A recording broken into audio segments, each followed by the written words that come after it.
அனைவருக்கும் இனிய காலை வணக்கம். இது சிம்ஸ் ஹாஸ்பிட்டல் வடபழனி வழங்கும் ஹலோ டாக்டர். இன்றைய நிகழ்ச்சியில் அவசர காலங்களில் நமக்கு என்ன மாதிரியான விஷயங்களை கவனத்தில் வச்சுக்கணும், மருத்துவர்களை அணுகுவது எப்படிங்கிற உங்களுடைய சந்தேகங்களுக்கு விளக்கம் பெறலாம். இன்று உங்களுடைய கேள்விகளுக்கு பதிலளிக்க SRM institute for medical science வடபழனியிலிருந்து டாக்டர் சாய் சுரேந்தர் நம்மோட இணைஞ்சிருக்காங்க. வணக்கம் டாக்டர். டாக்டர், நீங்கள் வந்து எமர்ஜென்சி கன்சல்டண்ட்டாக இருக்கீங்க. எமர்ஜென்சி அப்படிங்கிறது எல்லாருக்குமே ஏற்படுற ஒரு விஷயம். ஆனால் அந்த எமர்ஜென்சி பீரியட்லங்கிறத நாங்கள் எவ்வளோ கவனமாக இருக்கணும், அதனுடைய முக்கியத்துவம் என்னன்னு முதல்ல சொல்லுங்களேன். அதாவது எமர்ஜென்சின்றது வந்து இமீடியட்டாக முதல் உதவி.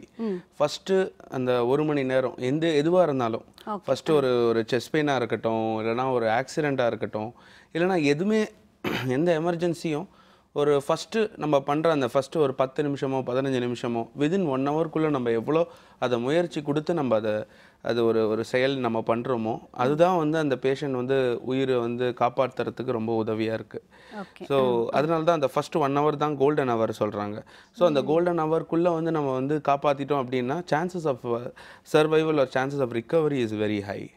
டாக்டர், எமர்ஜென்சி அப்படின்னா விபத்து தான் முதல்ல நமக்கு தெரியும். இந்த விபத்து நடந்ததுன்னா உடனே என்ன செய்யணும் அப்படிங்கிறது. ஃபார் எக்ஸாம்பிள், இப்போ 2 வீலரில் போகிறோம், இல்லை வேறு ஏதாவது பிரச்சனைகளில் மாட்டிக்கிட்டோம் அப்படின்னா அந்த விபத்தில் என்னென்ன எமர்ஜென்சிஸ்லாம் நம்ம செய்ய முடியும் டாக்டர்? ஃபஸ்ட்டு வந்து ஒருத்தர் வந்து ஃபார் எக்ஸாம்பிள் ஒரு 2 வீலர் ஆக்சிடெண்ட், ஒரு 2 வீலர் போய் ஒரு காரோட மோதுறாங்க, இல்லை கீழே விழுந்துட்டாங்க அப்படின்னா ஃபஸ்ட்டு ஒரு பூல் ஆஃப் பிளட்டில் ஃபுல்லாக பீப்புள் எல்லாரும் மக்கள் வந்து சரவுண்ட் பண்ணிடுறாங்க. ஃபஸ்ட்டு அந்த பேஷண்ட்க்கு இருக்கிற ஒரு வென்டிலேஷனை வந்து தடுக்கிறாங்க. ஃபஸ்ட்டு வந்து இனிஷியலாக BLS பேசிக் லைஃப் சப்போர்ட் அப்படின்னு ஒரு விஷயம் இருக்குது. அது வந்து அமெரிக்கன் ஹார்ட் அசோசியேஷனால் இப்போ வந்து ATLSன்னு இருக்குது, அட்வான்ஸ் ட்ராமா லைஃப் சப்போர்ட் அப்படின்னு சொல்லிட்டு.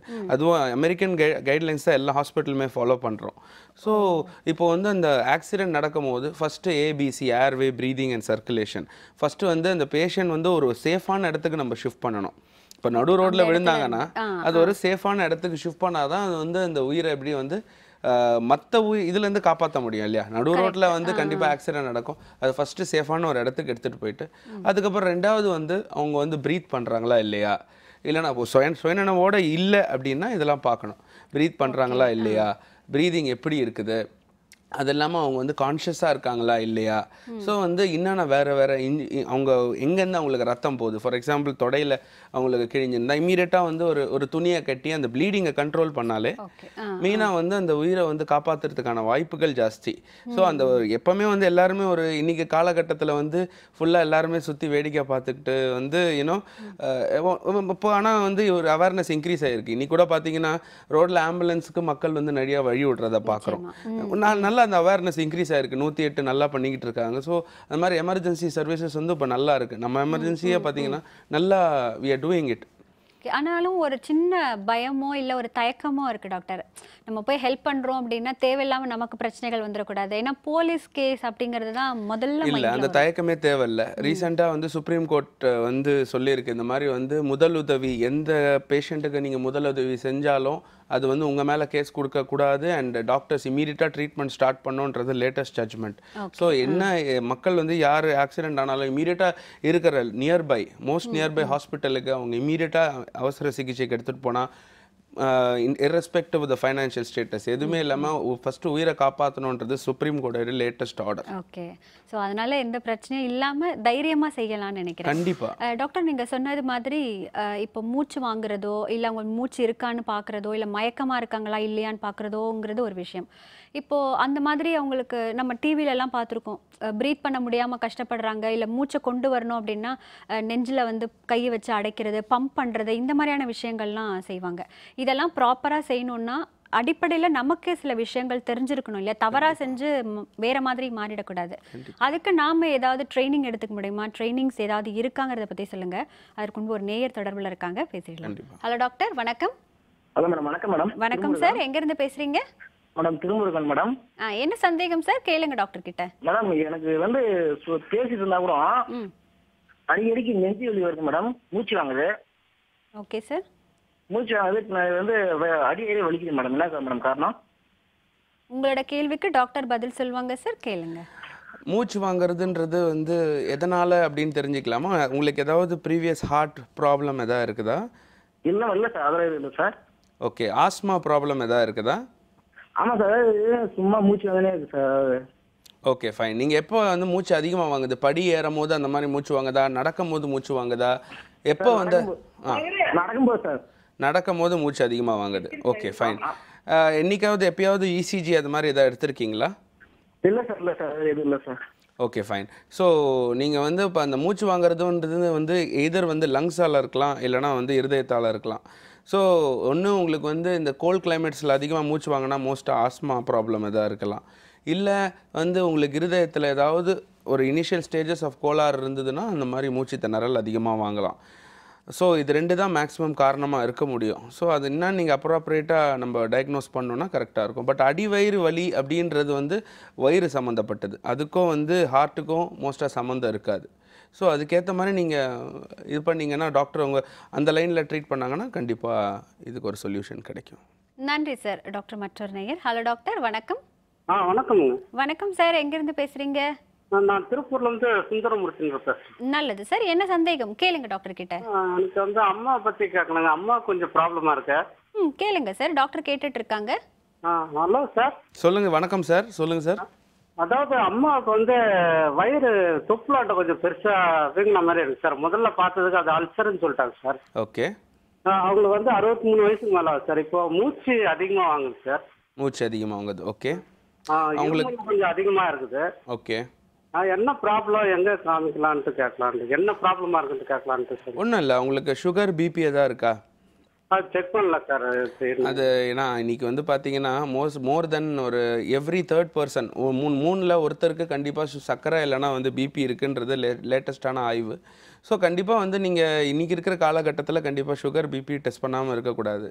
பட் நீங்கள் சொன்ன மற்றபடி மூச்சு வாங்குறதோ இல்லைனா வந்து வயிறு வலியோ அது பார்த்தீங்கன்னா மோஸ்ட்டாக வந்து இருதயத்தால் இருக்கலாம். ஸோ கூடிய விரைவில் ஒரு இசிஜியோ இல்லை ஒரு எக்கோவோ எடுத்திங்கன்னா ஹார்ட்டுடைய ஒரு ஸ்டேட்டஸை நம்ம தெரிஞ்சுக்கலாம். ஸோ அதுக்கேற்ற மாதிரி நம்ம ட்ரீட்மெண்ட் ஸ்டார்ட் பண்ணிடலாம். நன்றி சார். டாக்டர் மற்றொரு நேயர். ஹலோ டாக்டர், வணக்கம். ஹலோ வணக்கம்மா, எங்கேருந்து பேசுகிறீங்க? நாங்க சேலம்ல இருந்து பேசுறோம் மேம். என்ன சந்தேகமா கேளுங்க டாக்டர் கிட்ட.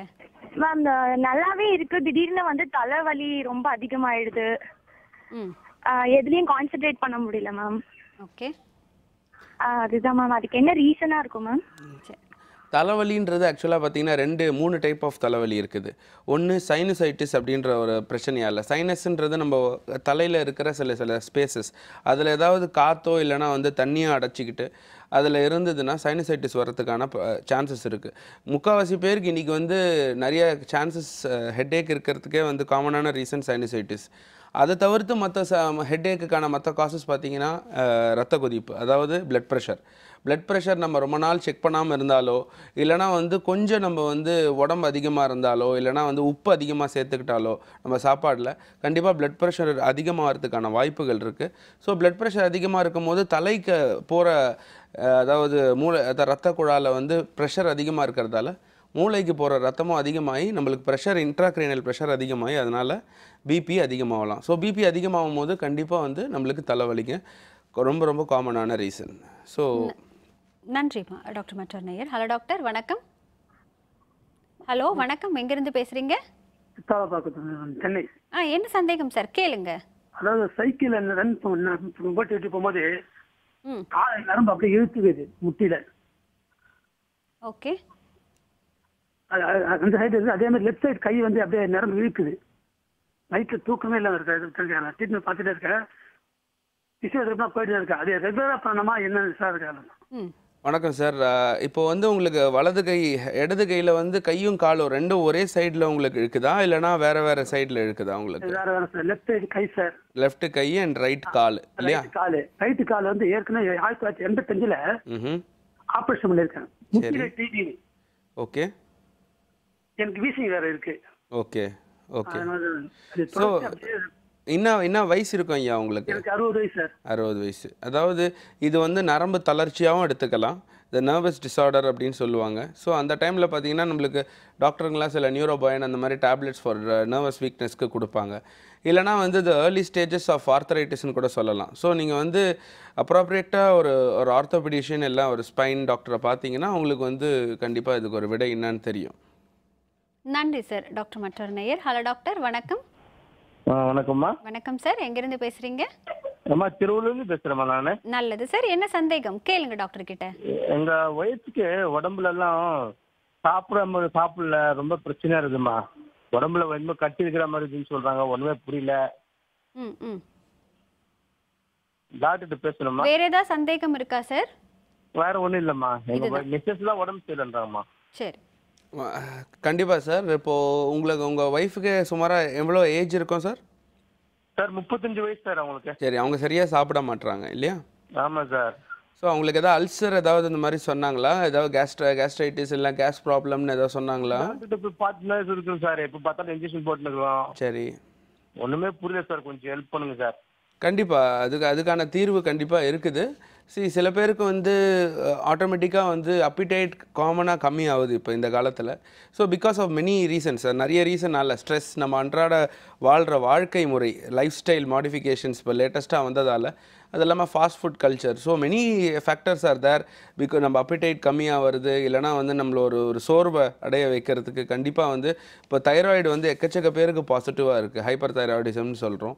ஸோ அதனால் அதெல்லாம் வந்து இன்வெஸ்டிகேட் பண்ணால் தான் வந்து இதுக்கு அடுத்தது போக முடியும். இல்லைனா அவங்களுக்கு அல்சர் இருக்கா, ஏன் அதனால் சாப்பிட மாட்டுறாங்கன்னு ஒரு எண்டோஸ்கோப்பி, இல்லைனா வந்து ஒரு ஆர்டினரி ஒரு கேஸ்ட்ரோஎன்ட்ராலஜிஸ்ட்டை கண்டிப்பாக நீங்கள் கன்சல்ட் பண்ணலாம். நன்றி சார். டாக்டர் மற்றொரு நேயர். ஹலோ டாக்டர், வணக்கம். ஹலோ வணக்கம் சார், எங்கிருந்து பேசுறீங்க? நாங்கள் ஒசூர்லேருந்து பேசுகிறோம் மேடம். என்ன சந்தேகம் சார் கேளுங்க டாக்டர் கிட்ட. Okay thank you madam. கேளுங்க சார். வணக்கம் சார், டாக்டர் சொல்லுங்க. கேட்டுருக்காங்க.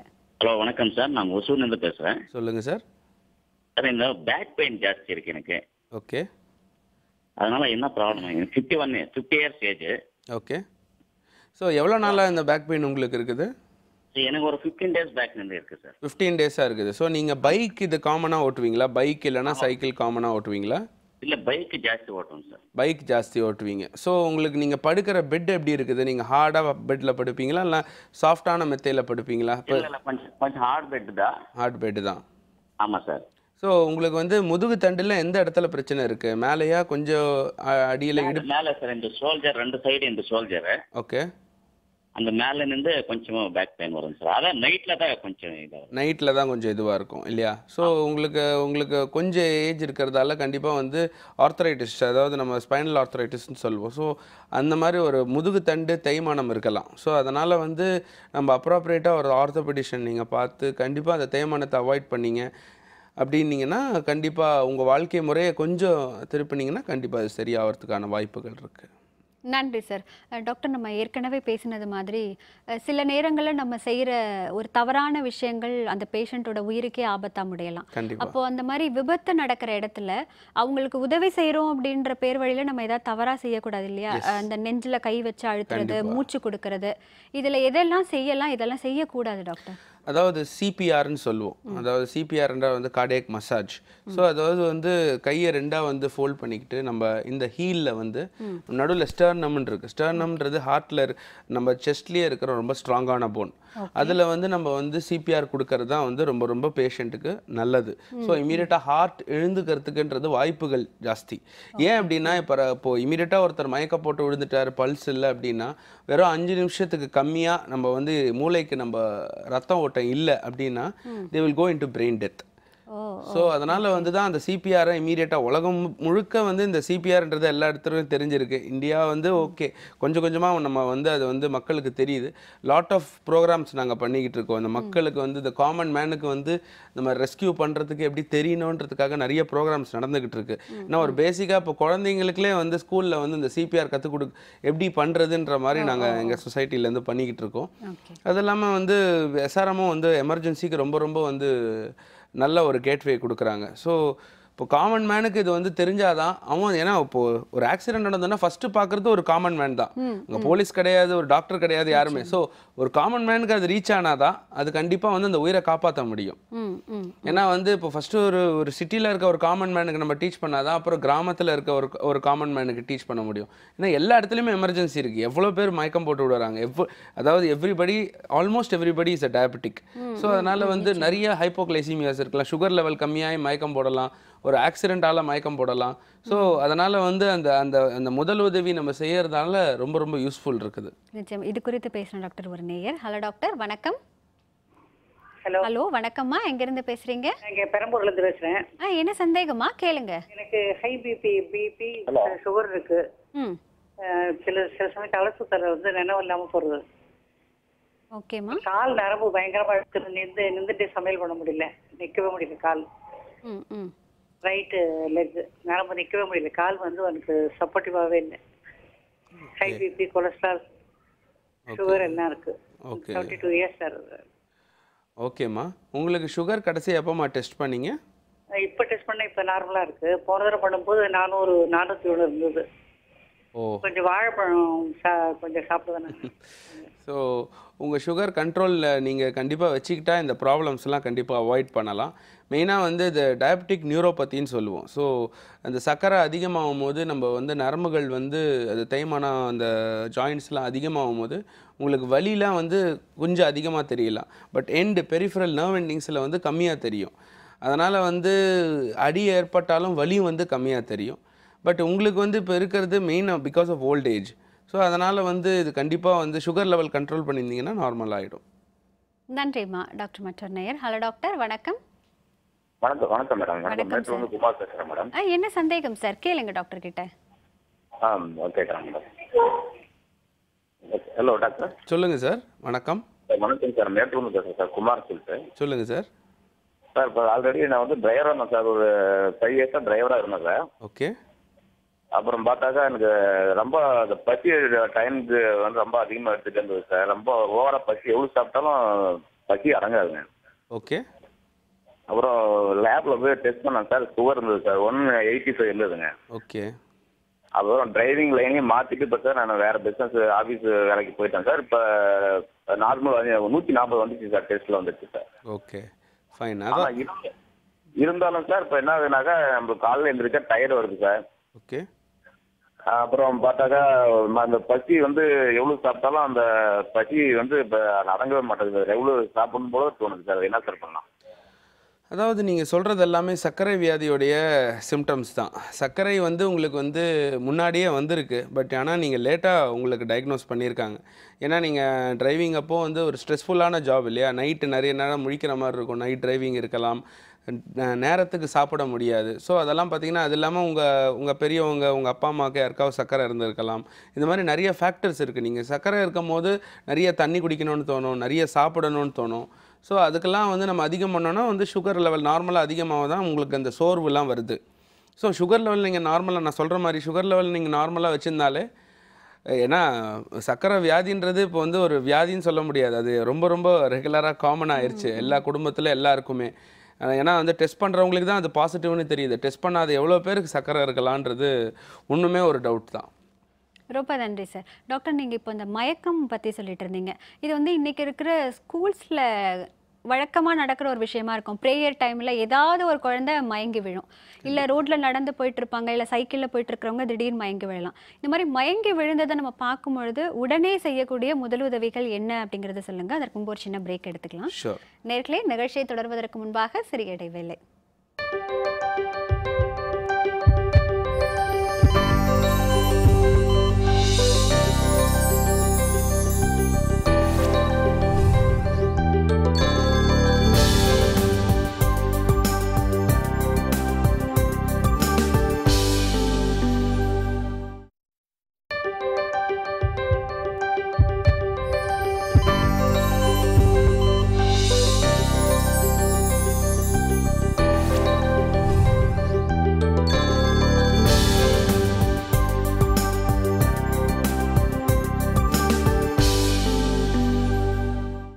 இது சிம்ஸ் ஹாஸ்பிட்டல் வடபழனி வழங்கும் ஹலோ டாக்டர்.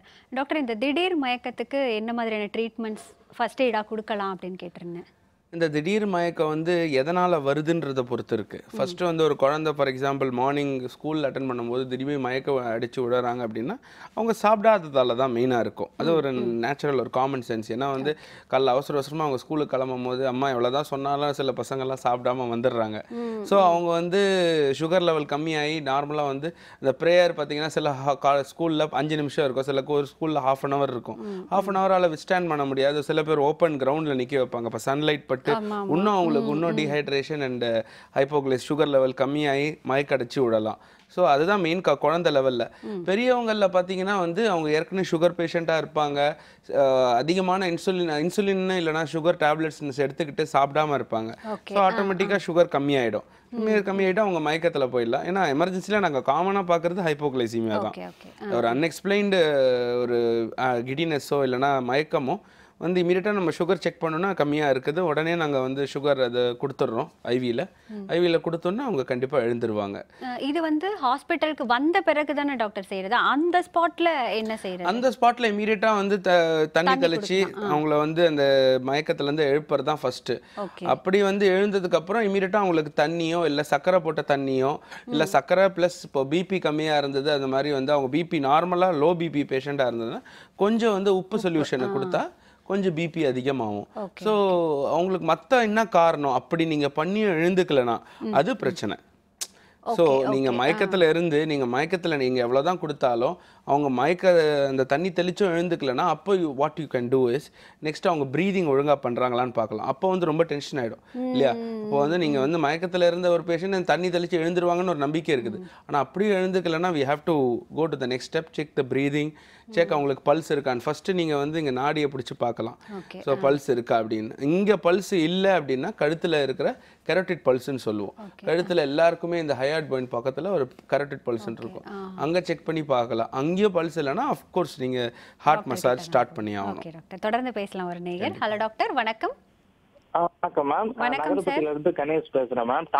என்ன சந்தேகம்? கேளுங்க. சார் ஒண்ணு சார், இப்போ ஒரு நேத்துக்கு முதல் நாள் சார் ஒரு 2 பேர் நேர் மோதினாங்க, விழுந்துட்டாங்க. அதுல ஒருத்தங்க லேடிஸ் ஒருத்தங்க ஜென்ஸ் பார்த்தா கொஞ்சம் வெயிட்டா இருப்பாங்க. அவங்க பார்த்தா மூச்சு எதுவுமே வரல சார். ஒரு 10 மினிட்ஸ்க்கு மேல ஆயிடுச்சு. ரொம்ப பயம் ஆயிடுச்சு. அந்த டயத்துல ஏன் அவங்களுக்கு இது மாதிரி ஆகுது? அப்புறம் தண்ணி தெளிச்சு அதுக்கப்புறம் வந்து அவங்களுக்கு வந்து தண்ணி குடிச்சிருந்தோம். வாயில உதட்டெல்லாம் அடிபட்டு இருந்துச்சு. அவர் ஹெல்மெட் போட்டிருந்தாரு. இன்னொருத்தருக்கு வந்து தலையில அடிபட்டு இருந்துச்சு. அவரு மயக்கம் ஆயிட்டாரு. அந்த டைம் அவ்வளவு ஒரு 10 மினிட்ஸ்க்கு மேல ஆயிட்டும் அவருக்கு எதுவுமே ஒரு சுயநினைவே இல்லை. லேடிஸ் ரொம்ப பயந்துட்டாங்க. நாங்க சுத்தி வர நிக்கிறவங்களும் பயந்துட்டோம் சார். அவருக்கு ஏன் அது மாதிரி வந்துச்சு? அப்புறம் ஒரு 10 மினிட்ஸ்க்கு அப்புறம் அவருக்கு தண்ணியெல்லாம் தெளிச்சு தண்ணி கொடுத்தோம். ஒரு சுயநிலைக்கு வந்துட்டாங்க. அப்புறம் ஆம்புலன்ஸ் கால் பண்ணி அவங்க அதுக்கப்புறம் ட்ரீட்மெண்ட் எடுத்தாங்க சார். 2வது கொஸ்டின் சார், இப்ப திடீர்னு பைக்ல போய்கிட்டு இருக்காங்க, ஒரு பாம்பை பார்த்த உடனே அப்படியே சடன் அவங்க அப்படியே ஷாக் ஆயிடுறாங்க. அவங்க நார்மல் மேனு நல்லா கூலா போறாங்க. ஆனா அந்த பாம்பை பார்த்த உடனே அவங்க அப்படியே ஹார்ட் பீட்ஸ் எல்லாம் ரொம்ப பயங்கரம் ஆயிடுது. அப்படியே அதிர்ச்சி அடைஞ்சிடுறாங்க. இன்னொரு 3வது கொஸ்டின் சார், ஒரு ஸ்கூல்ல நான் டீச்சரா இருக்கேன். டீச்சருக்கே திடீர்னு நல்லா பேசிக்கிட்டு இருக்காங்க, திடீர்னு ஒரு மயக்கம் ஆயிடுறாங்க. அதே மாதிரி ப்ரேயர் ஹார்லையும் ஸ்டூடெண்ட்ஸ் டெய்லி ஒரு ஸ்டூடெண்ட்ஸ் 2 ஸ்டூடெண்ட்ஸ் வந்து மயங்கி விழுந்துடுறாங்க. ஓகே. ஸோ நீங்கள் ஃபஸ்ட்டு கொஸ்டினுக்கு பார்த்தீங்கன்னா அவங்க வந்து தலையில் அடிபட்டிருந்தா அந்த மாதிரி மூச்சு வந்து இமீடியட்டாக ஸ்டாப் ஆகிறதுக்கான வாய்ப்புகள். ஏன்னா தலையில் முதுகு தண்டில் பார்த்தீங்கன்னா ரெஸ்பிரேட்டரி சென்டர்னு இருக்குது. அதுதான் நம்ம வந்து மூச்சு இழுத்து விட்றதுக்கு. இப்போ நான் வந்து பேசிக்கிட்டே இருக்கும்போது தானாக நான் உள்ளே மூச்சு இழுத்து விட்றேன்னா அந்த ரெஸ்பிரேட்டரி சென்டர் ஒழுங்காக ஒர்க் பண்ணுறதால. ஸோ இந்த ஆக்சிடெண்ட்டில் அது டேமேஜ் ஆனால் இமீடியட்டாக வந்து மூச்சு நிற்கிறதுக்கான வாய்ப்புகள் இருக்குது. ஸோ அந்த இமீடியட்டாக வந்து அதை பார்த்து மூச்சு நம்ம கொடுத்துட்டோன்னா இந்த மவுத் டு மவுத் ப்ரீதிங்னு சொல்லுவோம் இந்த ரிசஸ்டேஷனில், அது கொடுத்தா பேஷண்ட் கண்டிப்பாக சர்வே ஆகிறதுக்கான வாய்ப்புகள் இருக்குது. 2வது இப்போ நீங்கள் கொடுத்த கேள்விக்கு பதில் என்னென்னா வந்து இப்போ பேஷண்ட் வந்து இமீடியட்டாக வந்து மயக்கத்தில் இருக்காங்க அப்படின்னா நம்ம பல்ஸ் எல்லாம் செக் பண்ணி இமீடியட்டாக முதலுதவி கிடைச்சா கண்டிப்பாக காப்பாற்றிடலாம். 3வது நீங்கள் கேட்ட கேள்விக்கு வந்து மார்னிங் டைமில் அவங்க வந்து பிரேக்ஃபாஸ்ட் சாப்பிடாதது தான் முக்கியமான காரணம் மயக்கத்துக்கு.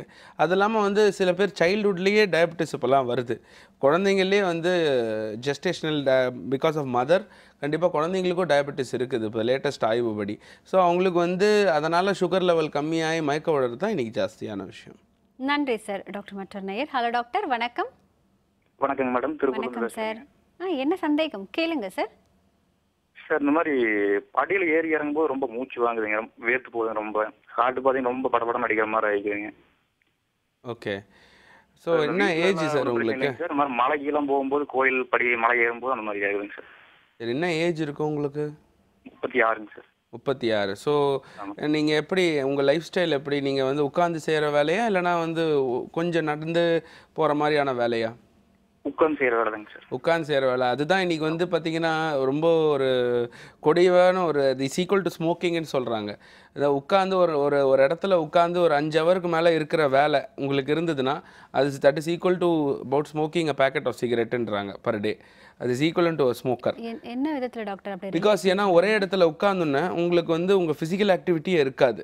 ஸோ ஃபிசிக்கல் ஆக்டிவிட்டி இல்லாததால் ஹார்ட் வந்து ஸ்ட்ரெயினே ஆகாது. ஸோ வந்து உங்களுக்கு எல்லாமே அக்யூமுலேட்ஸ் இந்த பாடி ஃப்ரம் ஸ்ட்ரெஸ். அப்போ வந்து ஸ்ட்ரெயின் ஆகணுமா? கண்டிப்பாக. அதாவது வந்து மார்னிங் அண்ட் ஈவினிங் உங்களுக்கு ஒரு ஃபிசிக்கல் ஆக்டிவிட்டி இருந்ததுன்னா அது ஒரு பிரச்சனையே கிடையாது. பட் ஃபிசிக்கல் ஆக்டிவிட்டியே இல்லைன்னா that is the most commonest cause of இந்த பிரெத்லெஸ்னஸ். இப்போ ஒரு சொல்கிற மூச்சு திணறல் அப்படின்னு வந்து அது இனிஷியல் ஸ்டேஜஸ் தான்.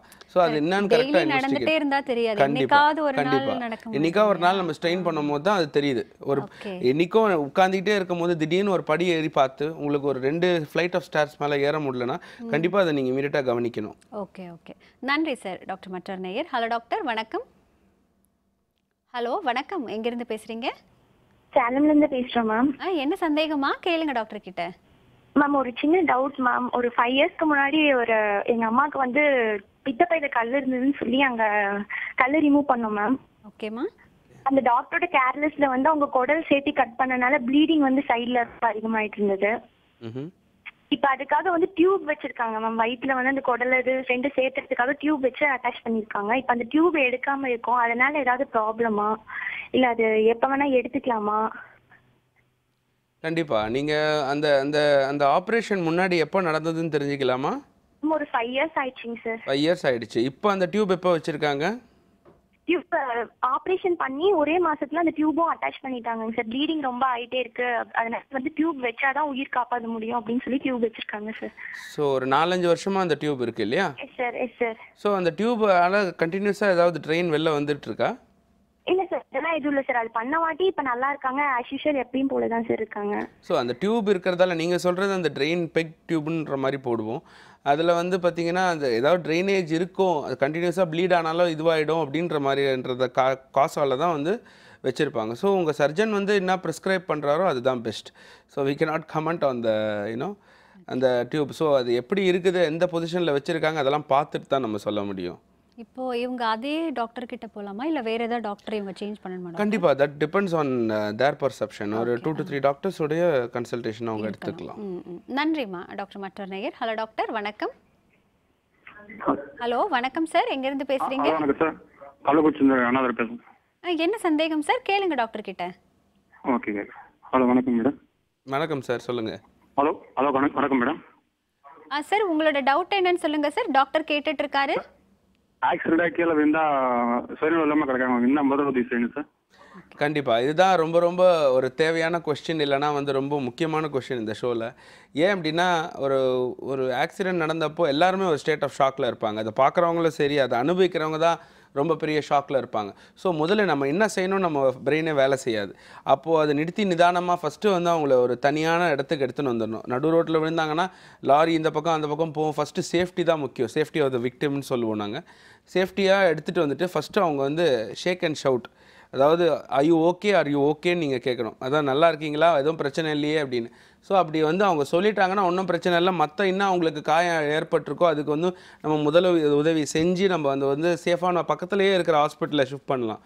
அப்படி இல்லை அவங்க வந்து ஒன்று சுயநலம் மற்ற இருக்காங்கன்னா, எதுக்கு சுயநலம் இல்லை, மூச்சு விட்றாங்களா இல்லையா, அவங்களுக்கு நாடி துடிப்பு இருக்குதா இல்லையா, அதுக்கேற்ற மாதிரி பார்த்து நம்ம அதுக்கேற்ற மாதிரி வந்து இமீடியட்டாக நம்ம ஷிஃப்ட் பண்ணோம் அப்படின்னா ஹாஸ்பிட்டலுக்கு நீங்கள் பண்ணுற அந்த முதல் உதவியை கண்டிப்பாக வந்து அந்த உயிரை காப்பாற்றுறதுக்கு எங்களுக்கு ரொம்ப யூஸ்ஃபுல்லாக இருக்கும். அதான் அந்த ஃபஸ்ட்டு அந்த 10 minutes நீங்கள் பண்ணுறது, அதான் சொல்லியிருக்காங்க golden hour, diamond minutes and platinum செகண்ட்ஸ்ன்னு சொல்கிறோம். அந்த ஃபஸ்ட் இந்த ஆக்சிடென்ட் நடந்த இமீடியட்டாக அந்த 1 hourக்குள்ளே நீங்கள் பண்ணுறது கண்டிப்பாக ஒரு டிஃப்ரென்ஸ் க்ரியேட் பண்ணும். அதனால தான் வந்து நீங்கள் எடுத்துகிட்டு வந்து அப்படியே எடுத்துகிட்டு வந்தீங்கன்னா ஒன்றும் யூஸே கிடையாது. நாங்கள் வந்து வேறு வழியே கிடையாது, எங்களுக்கு எவ்வளோ ட்ரை பண்ணியும் முடியலன்னு தான் நான் சொல்ல போகிறோம். பட் ஆனால் நீங்கள் ஏதாவது ஒரு செஞ்சு ஒரு சிபிஆரோ ஒரு ப்ளீடிங்கை நீங்கள் கண்ட்ரோல் பண்ணி துணியை கட்டி எடுத்துன்னு வந்தால் கூட அது we can save the limb or we can save the organ. நன்றி சார். டாக்டர் மற்றொரு நேயர். ஹலோ டாக்டர், வணக்கம். ஹலோ வணக்கம் மேடம். வணக்கம் சார், எங்கேருந்து பேசுகிறீங்க? மேடம் ஓசூர்லேருந்து பேசுகிறோம். என்ன சந்தேகம் சார்? கேளுங்க டாக்டர் கிட்ட. மேடம் எனது இடது காலில் வந்து பாதம் வந்து வலி இருக்கு. இடது கால பாதம் மேடம் தூங்கி வந்து நடக்கும்போது வலி இருக்கு. அது எதனாலன்னு கேட்குறேன் madam doctor. Okay sir, okay. So உங்களுக்கு சர்க்கரை ஏதாவது பிரச்சனை இருக்குதா? இல்லைங்க சார். அதெல்லாம் எதுவும் இல்லை. ஸோ இடது கால் ஏதாவது கீழே விழுந்தீங்களா? ஏதாவது அடிபட்டிருக்கா இது வரைக்கும்? இல்லைங்க சார். ஆனால் டெய்லி வந்து ஒரு 5 கிலோமீட்டர் சைக்கிள் ஸ்விம்மிங் பண்ணுவோம். சைக்கிள் இது பண்ணுவீங்க. ஸோ உங்களுக்கு ஏஜ் எவ்வளோ இருக்குன்னு தெரிஞ்சுக்கலாமா? ஏஜ் ஒரு 31 ஆகிட்டு இருக்கு. 31 இயர்ஸ் ஆகுது. ஸோ நீங்கள் டேரெக்டாக ஒரு எலும்பு டாக்டரை பார்த்தீங்கன்னா அதுக்கு என்ன எதனால் இருக்குது அப்படின்னா நீங்கள் நேரில் இருந்தீங்கன்னா கண்டிப்பாக அதை எக்ஸாமின் பண்ணி பார்த்து சொல்லலாம். பட் மோஸ்ட்டாக ஏன்னா இந்த வயசுலலாம் எலும்பு தேய்மானம் ஆகிறது ரொம்ப ரொம்ப கம்மி சான்ஸ் தான். ஸோ ஒரு மஸ்குலர் பெயினாக கூட இருக்கலாம். அதுக்கேற்ற ட்ரீட்மெண்ட் பண்ணால் கண்டிப்பாக சரியாயிடும். நன்றி சார். டாக்டர் மற்றொரு நேயர். ஹலோ டாக்டர், வணக்கம். ஹலோ வணக்கம், எங்கேருந்து பேசுகிறீங்க? டாக்டர், இப்போ இந்த ஆக்சிடெண்ட்லேயே முகம் வந்து சிதைந்து போயிருக்கலாம் சிலருக்கு, இல்லை உறுப்புகள் தனியாக வந்திருக்கலாம், கால் தனியாக கை தனியான்னு. அந்த மாதிரியான நேரத்தில் அதை நம்ம எடுத்துகிட்டு போய் கொடுத்தா திரும்ப அதை சர்ஜரி பண்ணி ஏதாவது செய்ய முடியுமா டாக்டர்? அஃப்கோர்ஸ். இப்போ பார்த்தீங்கன்னா அது ஒரு டைம் தான் காரணம். அதாவது வந்து இமீடியட்டாக வந்து நம்ம உடனே பக்கத்தில் ஒரு ஹாஸ்பிட்டல் பக்கத்தில் இந்த ஆக்சிடென்ட் நடக்குது எடுத்துகிட்டு போனீங்கன்னா அது சேவ் பண்ணுறதுக்கான சான்சஸ் ஜாஸ்தி இருக்குது. இப்போ என்னென்னா லிம் டிரான்ஸ்பிளான்ட் எல்லாம் வந்து இப்போ இந்தியாவில் வர ஆரம்பிச்சிருச்சு. நிறைய ஹாஸ்பிட்டலில் பண்ணுறாங்க லிம் டிரான்ஸ்பிளான்ட்ஸ். ஸோ அந்த லிம்பை வந்து நம்ம சேவ் பண்ணுறது, ஏன்னா அது அறந்து விழும் போது அந்த டைமில் வந்து அந்த ரத்த ஓட்டம் கட் ஆகிடுது. ஒன்ஸ் அந்த ரத்த ஓட்டம் கட் ஆகிட்டா இமீடியட்டாக அந்த வந்து ஒரு கோல்டு அட்மாஸ்பியர் தேவைப்படுது அதை ப்ரிசர்வ் பண்ணுறதுக்கு. ஸோ அந்த ப்ரிசர்வ் பண்ணி கரெக்டாக அது ஒரு சர்ஜன் கையில் சேர்ந்துருச்சு அப்படின்னா of course there is a chance for saving the limb. So அப்படி பண்ண முடியும் கண்டிப்பாக டாக்டர். அதே மாதிரி எமர்ஜென்சின்னு வரும்பொழுது நிறைய பாய்சன் குடிக்கிற கேஸ்லாம் நாங்கள் பார்த்துருக்கோம். கண்டிப்பாக தீக்காயங்கள் வர்றது, இதற்கெல்லாம் எந்த மாதிரியான முதலுதவி அப்படிங்கிறது செய்யலாம்? ஸோ பாய்சனிங் பார்த்தீங்கன்னா இன்றைக்கி வந்து ரொம்ப ரொம்ப ஒரு காமன் ஆயிடுச்சு. ஏன்னா மனுஷனுக்கு வந்து வாழ்க்கையில் கஷ்டம் பாய்சன் ரெண்டும் பார்த்தீங்கன்னா பாய்சன் தான் ஈஸியாக இருக்குது. அதாவது வந்து முன்னெல்லாம் வந்து ஒரு கயிறை சுற்றி தொங்குறது அதெல்லாம் இல்லை, ஈஸியாக அதை எடுத்து குடிச்சிட்டா செத்து போயிடலாம் அப்படின்னு தான் நினைக்கிறாங்க. ஆசிட் குடிக்கிறது நிறைய இருக்கு. ஆசிட் குடிக்கிறதுன்றது வாழ்க்கையில் அவ்வளோ இருக்கிற வழியால் அதை விட ஆசிடே பரவாயில்ல, எது இருக்கோ கிடைக்கிதோ அவங்க சாப்பிட்டு இறந்துடுறாங்க. அது ஆசிடா பாய்சனான்னு பார்க்கறது இல்லை. ஸோ மோஸ்ட்டாக வந்து ரொம்ப கொடியதுன்னு பார்த்தீங்கன்னா ஆசிட் வந்து தீக்காயம் உள்ள படும். உள்ள தீக்காயம் ரொம்ப அதிகமாக இருக்கிறதால நம்மளுக்கு வந்து உள்ள ஃபுல்லாக வெந்து போயிடும். ஸோ அதனால வந்து நம்ம வெளியில் வந்து அவ்வளோவா தெரியாது, பட் ஃபுல்லாக உள்ளே வந்து இதுவாகிறதால ஈசோஃபேகஸே ஃபுல் அண்ட் ஃபுல் டிஸ்டார்டட் ஆகிடும். ஸோ அதுக்கேற்ற மாதிரி we can not insert any Ryle's tube, எதுவுமே பண்ண முடியாது. ஸோ பேஷண்ட்டுக்கு வலி ரொம்ப ரொம்ப கொடியாக தான் இருக்கும். ஒரு கேன்சரோடைய வலியோட அது ரொம்ப ஜாஸ்தியாக இருக்கும். மற்றபடி பார்த்தீங்கன்னா இப்போது ஒரு விவசாய குடும்பம் வந்து இறக்குறாங்கன்னா மோஸ்ட்டாக அந்த ஓபிசின்ற சொல்கிற ஒரு ரொம்ப கொடிய பாய்சன் தான் அவங்க சாப்பிடுவாங்க. அது வந்தால் வந்து இமீடியட்டாக வந்து சிம்டம்ஸ் ரொம்ப ஜாஸ்தியாக இருக்கும். இமீடியட்டாக எந்த பாய்சனும் வந்து நாங்கள் ஸ்டமக் வாஷ் தான் இமீடியட்டாக கொடுக்குறோம். ஸோ வயிற்றில் இருக்கிறத முக்கால்வாசி அதை கழுவிட்டாலே முக்கால்வாசியான பாய்சன்ஸ்லேருந்து தப்பிச்சிடலாம். பட் சில பாய்சன் வந்து தப்பிக்கிறது ரொம்ப கஷ்டம். இந்த ஓபிசி, ஆசிட், அந்த மாதிரி சில பாய்சன்ஸ்லாம் இமீடியட்டாக ரத்தத்தோட கலந்தோன்னே அதோட எஃபெக்ட் ஆரம்பிச்சிடுது. எஃபெக்ட் நம்ம என்ன தான் வயிறை வந்து நம்ம வந்து ஸ்டமக் வாஷ் கொடுத்து எடுத்தாலும் ரத்தத்தில் கலந்துருச்சுன்னா ஒரு 24 to 48 hours விண்டோ பீரியட் எந்த டாக்டர் இருந்தாலும் கொடுப்பாங்க. ஸோ அதுக்கப்புறம் தான் நம்ம எதுவுமே சொல்ல முடியும். அப்போ வீட்டில இருந்தே ஏதாவது ட்ரீட்மெண்ட் நாங்கள் வீட்டில் இருந்து என்ன ட்ரீட்மெண்ட் நீங்கள் பண்ணலாம்னா அந்த உப்பு ப்ளஸ் தண்ணியை போட்டு குடிச்சிங்க அவங்கள வாமிட் பண்ண வைக்கணும். ஸோ வாமிட் பண்ண வச்சிங்கன்னா மேக்ஸிமம் வயிற்றில் இமீடியட்டாக இருக்கிறதுல எல்லாமே வெளில வந்துடும். ஸோ மேக்ஸிமம் ஒரு 20 to 40% தான் மீதி வந்து ரத்தத்தில் கலக்க போகுது. ஸோ அதை நாங்கள் வந்து எங்கள் ட்ரீட்மெண்ட் பண்ணும் போது கண்டிப்பாக அதில் கம்மியாயிடும். ஓகே டாக்டர், தொடர்ந்து பேசலாம் ஒரு நேயர். ஹலோ டாக்டர், வணக்கம். மேடம் திருப்பூர்லேருந்து பேசுகிறேங்க. என்ன சந்தேகம் சார்? கேளுங்க. இப்போ பிபி சுகர் அதிகமாக இருக்குங்க எனக்கு. அது மயக்கம் வரும்போது அந்த நிலையில் நம்ம என்ன செய்யணுங்க மேடம்? நாளைக்கு மயக்கம் வருது, டாக்டர் கேட்குறேங்க.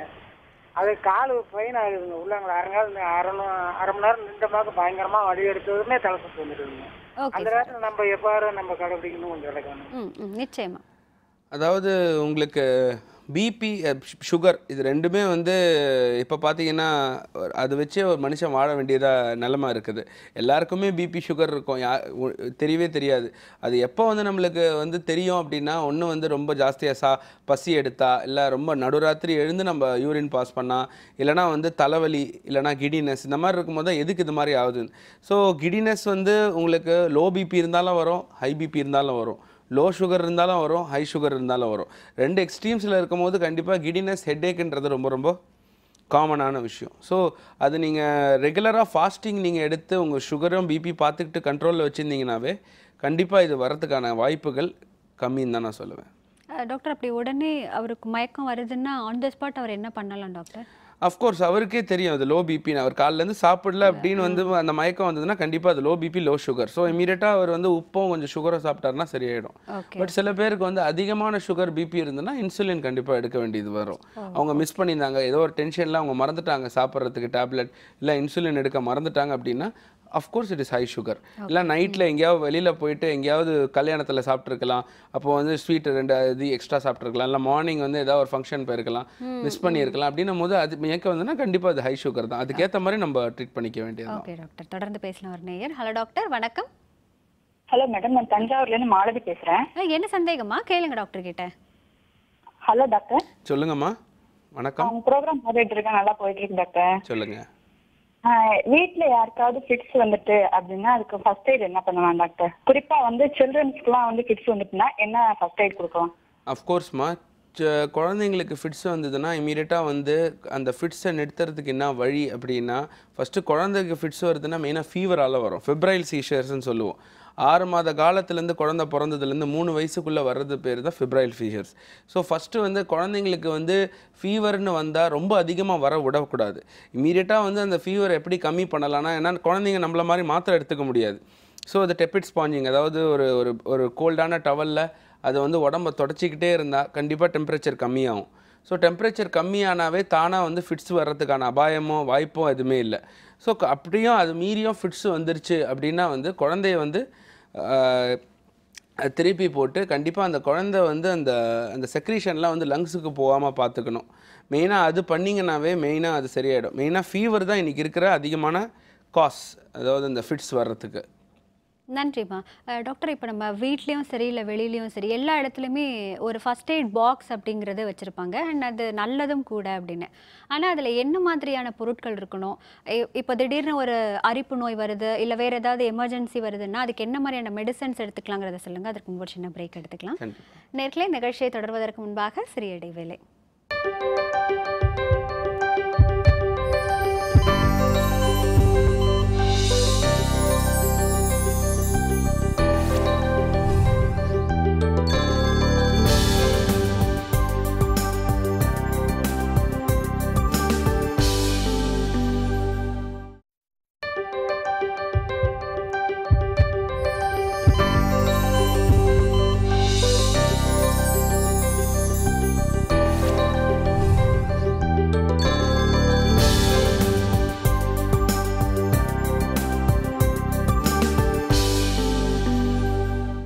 இது சிம்ஸ் ஹாஸ்பிட்டல் வடபழனி வழங்கும் ஹலோ டாக்டர். டாக்டர், இந்த ஃபஸ்ட் எய்ட் பாக்ஸில் என்னெல்லாம் இருக்கணும்? அண்ட் திடீர்னு ஏதாவது ஒரு அரிப்பு நோய் வருது, இல்லை வீட்டிலே நம்ம இந்த சாரிடான் இல்லை அலாசெட் மாதிரியான சில மாத்திரைகள்லாம் வச்சுருப்போம், அதெல்லாம் பயன்படுத்தலாமா எமர்ஜென்சிக்கு? அதை பற்றி சொல்லுங்களேன். கண்டிப்பாக. அது வந்து வீட்டில் இருக்க அரிப்பு ஏற்படுது அப்படின்னா வந்து ஏதாவது ஸ்கின் இன்ஃபெக்ஷன் தான் இருக்கும். மோஸ்ட்டாக ஏதாவது ஃபங்கல் இன்ஃபெக்ஷன் இருக்கும். ஸோ அந்த குளோட்ரைமசோல் அந்த மாதிரி ஒரு ஆன்டி ஃபங்கல் க்ரீம், இல்லை இப்போ ஆன்டி ஃபங்கல் பவுடர்லாம் விற்கிது, கேண்டிட் பவுடர் அந்த மாதிரி. ஸோ அது வந்து யூஸ் பண்ணாலே வந்து கண்டிப்பாக அது சரியாயிடும். பட் ஃபஸ்ட் எய்ட் பாக்ஸில் அதெல்லாம் வைக்கணுமான்றது கண்டிப்பாக அது அவசியம் இல்லை. ஏன்னா வந்து ஃபஸ்ட் எய்ட் பாக்ஸில் என்ன தேவைன்னா, உயிர் காப்பாற்றுறதுக்கு என்ன நம்மளுக்கு தேவை? ஃபஸ்ட்டு ஒரு பர்ன்ஸ், ஒரு தீக்காயம் பட்டால் பர்னால் அந்த மாதிரி இப்போ சொல்கிறாங்க. இப்போ சில்வர் சல்ஃபாடைசின்னு சொல்கிறாங்க. அந்த மாதிரி ஆயின்மெண்ட் இருக்கணும். ஃபஸ்ட்டு இமீடியட்டாக வந்து ஒரு மூச்சு கொடுக்கறதுக்கு அந்த ஏர்வேன்னு சொல்லுவோம், அந்த மாதிரி வந்து இருக்கணும். சிபிஆர் கொடுக்குற மாதிரி ஏதாவது விஷயங்கள் இருக்கணும்.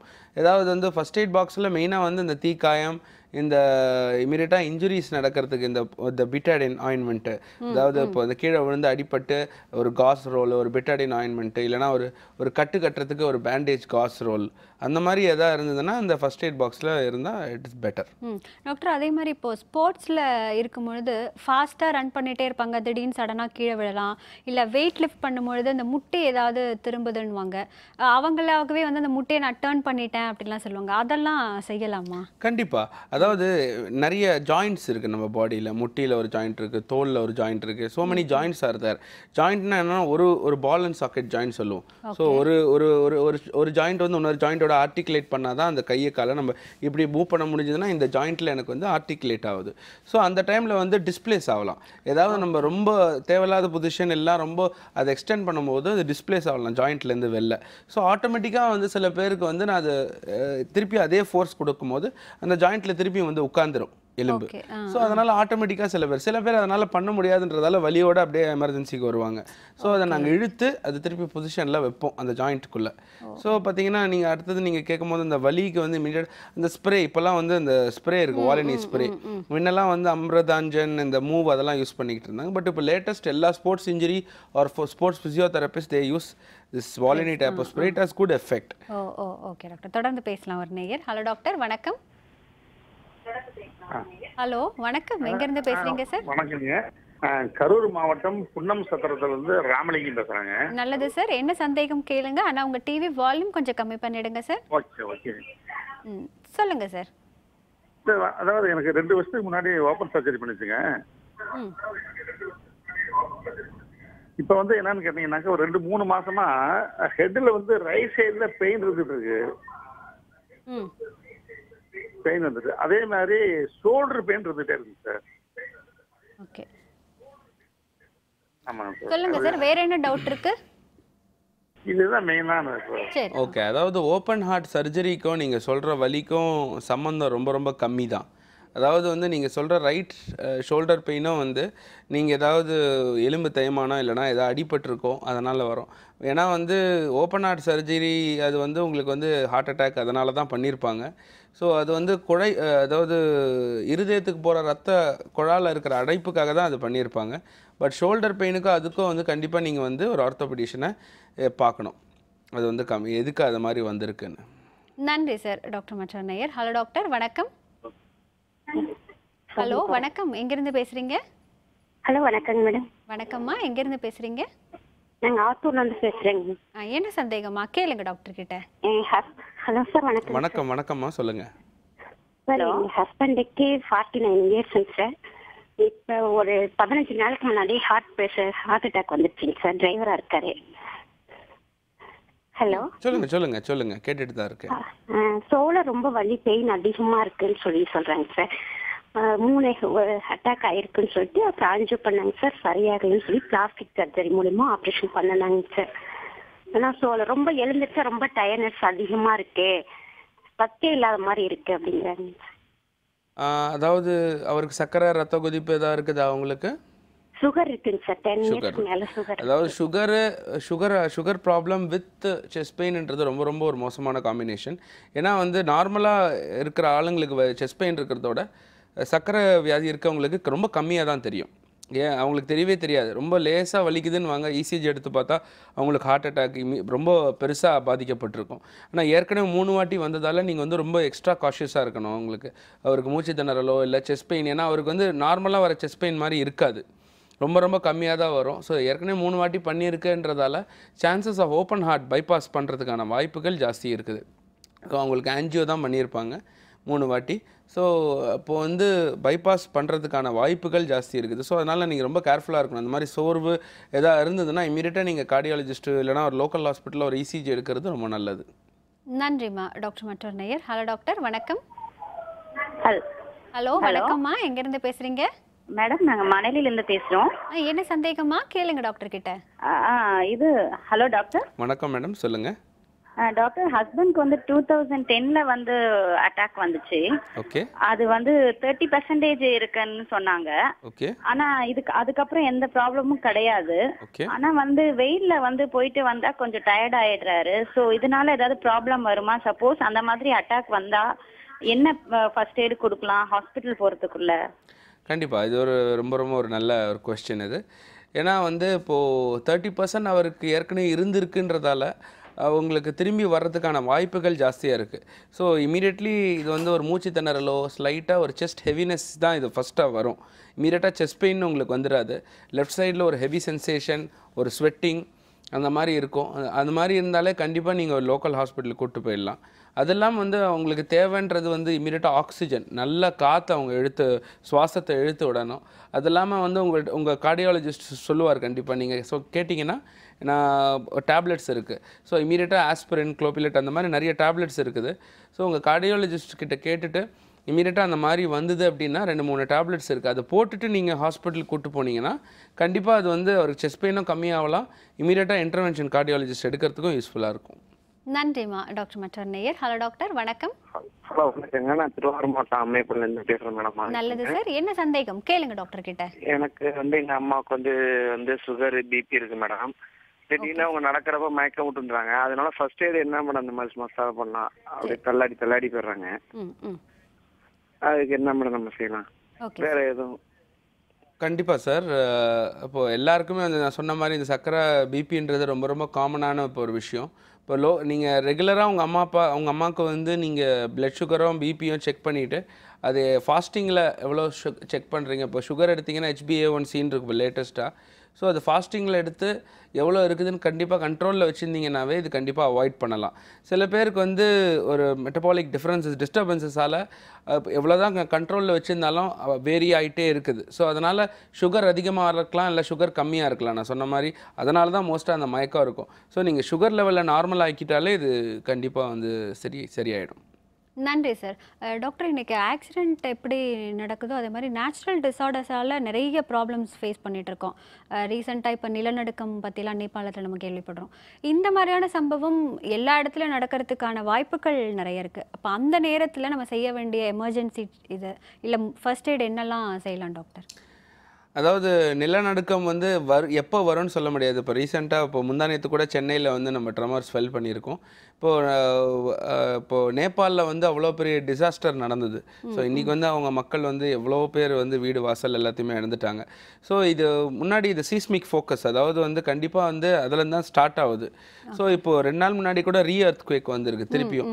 ஸோ அந்த டைம்லாம் பார்த்தீங்கன்னா ஃபஸ்ட்டு இப்போது நாங்கள் வந்து எங்களுடைய குழு அமிச்சோம். நாங்கள் வந்து அங்கே வந்து சர்வேலன்ஸ் பண்ண எப்படி இன்னும் ஹெல்ப் பண்ணுறது. ஏன்னா நான் வந்து ஆக்சுவலாக சொசைட்டி ஃபார் எமர்ஜென்சி மெடிசன் இந்தியாவுடைய பிரசிடெண்ட்டாக இருக்கேன். ஸோ இங்கேருந்து வந்து வி சென்ட் ஒரு குழு அனுப்பிச்சு அங்கே ஹெல்ப் பண்ணுறதுக்கு. ஸோ அங்கே பார்த்தீங்கன்னா லாட் ஆஃப் பீப்புள் அந்த ஃபஸ்ட்டு 1 வீக் ஒரு வீக் ஒன்று நடக்கும். ஃபஸ்ட்டு வீக் வந்து அந்த பில்டிங்கில் கொலாப்ஸ் ஆனதில் ஏதாவது ஒரு மக்களை காப்பாற்றலாமா, இன்னும் உயிர் இருக்கா அப்படின்னு காப்பாற்றுறதுக்கு. ஏன்னா ஒன்று மேலே ஒன்று இருக்கும். ஸோ ஃபஸ்ட்டு வந்து நம்ம அந்த மாதிரி ஒரு நிலநடுக்கம் வந்தாலே இருக்கிற ஒரு ஸ்டேபிளான ஆப்ஜெக்ட், ரொம்ப ஹெவியான ஆப்ஜெக்ட் கடியில் போய் ஒளிஞ்சிக்கலாம்.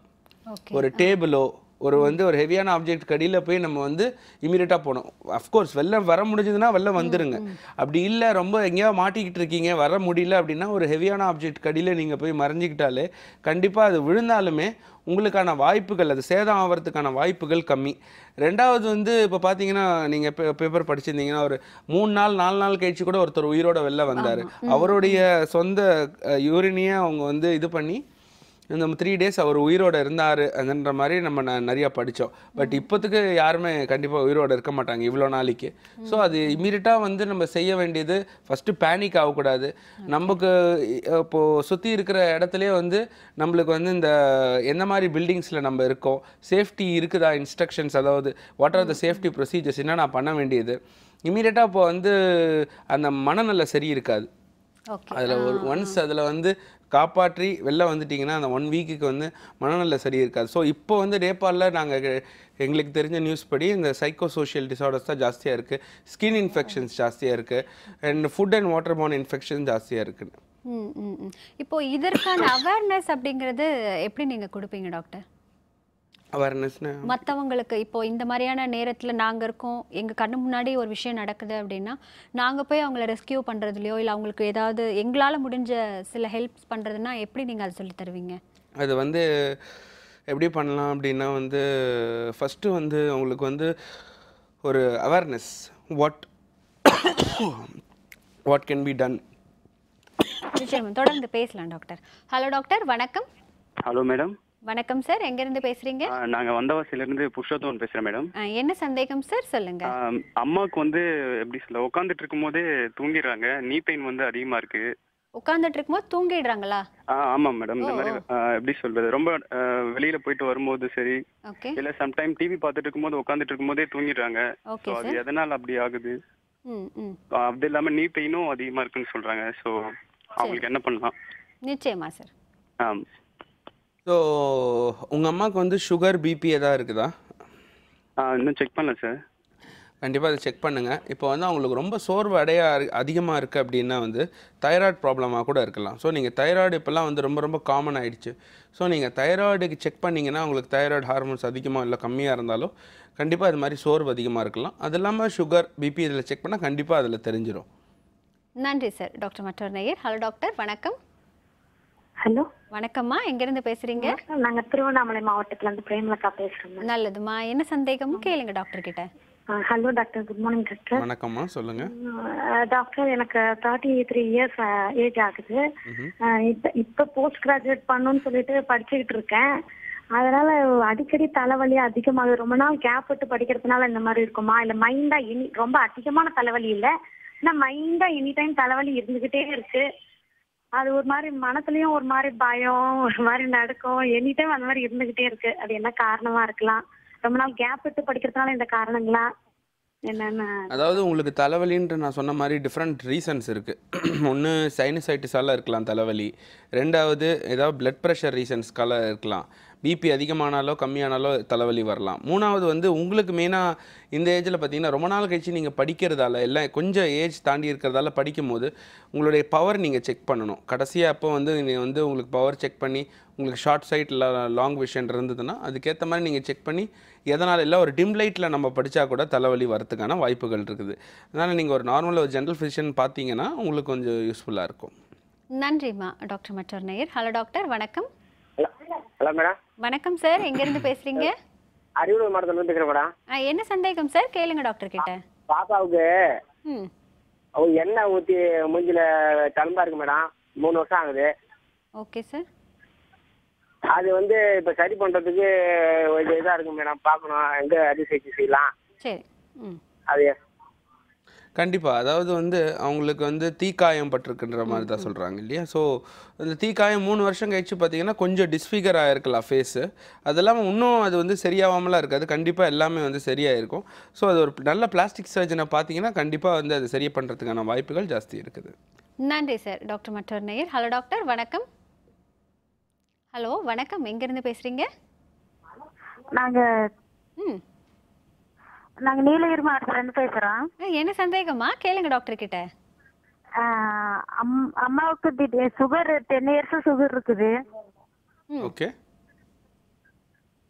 அது திடீர்னு ஒவ்வொரு தடவை மயக்கம் வந்துருது, கைக்கால்லாம் நடுங்குது அப்படின்னு சொல்லி சொல்றாங்க. ஓகே, அதாவது இப்போ சுகரில் ரொம்ப ரொம்ப காமனான விஷயம் இந்த மயக்கம், சோர்வு, ரொம்ப ரொம்ப அதிகமான பசி, இல்லைனா தூக்கம் வந்து சரியாக வர மாட்டேங்குன்றது இது ரொம்ப ரொம்ப காமனான விஷயம்.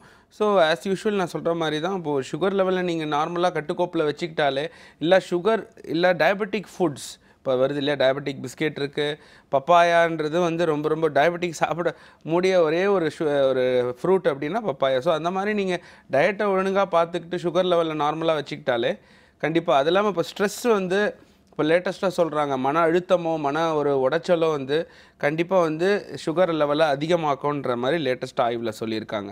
ஸோ அதெல்லாம் இல்லாமல் பார்த்துக்கிறதுக்கு கண்டிப்பாக ஸ்ட்ரெஸ் இல்லாமல் இன்றைக்கி வாழ முடியாது. ஸோ அதெல்லாம் பார்த்துக்கிட்டிங்கன்னா கண்டிப்பாக இந்த மாதிரி சோர்வுலேருந்து தடுக்கலாம். நன்றிம்மா. டாக்டர், இந்த கோடை காலம் அப்படிங்கிறதால நீர் சத்து இயல்பாகவே குறைவதற்கான வாய்ப்புகள் நிறைய இருக்கு. அதை எப்படி டாக்டர் நம்ம திரும்ப கொண்டு வரலாம்? அஃப்கோர்ஸ் நீர் சத்து நீங்கள் வந்து அஃப்கோர்ஸ் ரெகுலராக வந்து ஒரு நாளைக்கு வந்து நம்மளுக்கு ஒரு மினிமம் ஒரு 4 to 5 லிட்டர்ஸ் நம்மளுக்கு தேவைப்படுது. பட் இந்த சம்மர் சீசனில் வந்து பார்த்திங்கன்னா உங்களுக்கு வந்து டீஹைட்ரேஷன் ஜாஸ்தி. ஸோ டீஹைட்ரேஷன் ஜாஸ்தின்னு இருக்கும்போது நிறைய பேருக்கு கிட்னி ஸ்டோன் வருது. ஏன் அப்படின்னா சரியாக தண்ணி குடிக்காததால் ஃபஸ்ட்டு வயிறு வலிக்கிற மாதிரி இருக்கும், நம்ம அல்சர்னு நினச்சி விட்டுருவோம். பட் ஃப்ரெண்ட்லேருந்து பின்னாடி வரைக்கும் பரவி உங்களுக்கு யூரின் வந்து போகும்போது ரொம்ப ரொம்ப ஒரு ஹீட்டாக இருக்கும், பாய்லிங்காக இருக்கும், and you feel difficulty. So அந்த டைமில் வந்து நீங்கள் கண்டிப்பாக உங்களுக்கு வந்து அது டீஹைட்ரேஷனால தான். ஸோ நீங்கள் நார்மலாக போய் ஒரு 5 minutes வெயிலில் நின்றாலே போதும், வில் பிகம் டீஹைட்ரேட்டட். எப்போ முடியுதோ you can drink lots of water. Okay, அது மட்டும் and of course you can drink lot of fruit juices, which watermelon juice is one of the best thing. அது வந்து நீங்கள் டீஹைட்ரேஷன்லேருந்து தடுக்கிறது. அது குக்கும்பர் அந்த மாதிரி குளிர்ச்சியான கண்டிப்பாக தயிரா சாப்பிட்றதோட மோரா நீங்கள் குடிக்கலாம். ஓகே ஓகே டாக்டர், அதே மாதிரி நிறைய இப்போ டெலிமெடிசன்ங்கிறது கொஞ்சம் பாப்புலராக வந்துட்டு இருக்கு, அது அட்வைசபிள் தானா? Telemedicine is advisable up to an extent. அதாவது இப்போது உங்களுக்கு நீங்கள் ட்ரக்ஸ் எல்லாம் ப்ரிஸ்கிரைப் பண்ணுறது கூடாது. ஏன்னா என்றைக்கு இருந்தாலும் நம்ம வந்து ஒரு பேஷண்ட்டை நாடி பிடிச்சி கைப்பிடிச்சி பார்க்குற மாதிரி வராது. ஸோ ஓரளவுக்கு இப்போ தலைவலிக்குன்னா மாத்திரம்னா சொல்லலாம். பட் ஏன் தலைவலி வருது, என்ன டயக்னோஸாக இருக்கும்னு நம்ம டெலிமெடிசனில் சொல்ல முடியாது. அதே மாதிரி நம்ம வந்து காயத்துக்கு இந்த மருந்தை போடுங்கன்னு சொல்லலாம். பட் அதனால் ஒரு இன்ஃபெக்ஷன் வந்ததுன்னா நாளைக்கு அதுக்கு ட்ரீட்மெண்ட் பண்ண முடியாது. ஸோ அந்த மாதிரி இன்றைய நிகழ்ச்சியில் நிறைய விஷயங்கள் ஷேர் பண்ணியிருக்கீங்க, எல்லாருக்கும் யூஸ்ஃபுல்லாக இருந்திருக்கும்னு நினைக்கிறேன். இன்றைய ஹலோ டாக்டரில் கலந்து கொண்டதற்கு நன்றி டாக்டர். வணக்கம். தேங்க்யூ. நேர்களை இன்றைய ஹலோ டாக்டரில் டாக்டர் சொன்ன எமர்ஜென்சிக்கான ட்ரீட்மெண்ட்ஸ் அண்ட் எப்படியெல்லாம் முதலுதவிங்கிறத செய்ய முடியுங்கிற நிறைய தகவல் பயனுள்ளதாக அமைஞ்சிருக்கும்னு நினைக்கிறேன். மீண்டும் அடுத்த ஹலோ டாக்டர் நிகழ்ச்சியில் சந்திக்கலாம். அதுவரை நன்றியும் வாழ்த்துக்களும்.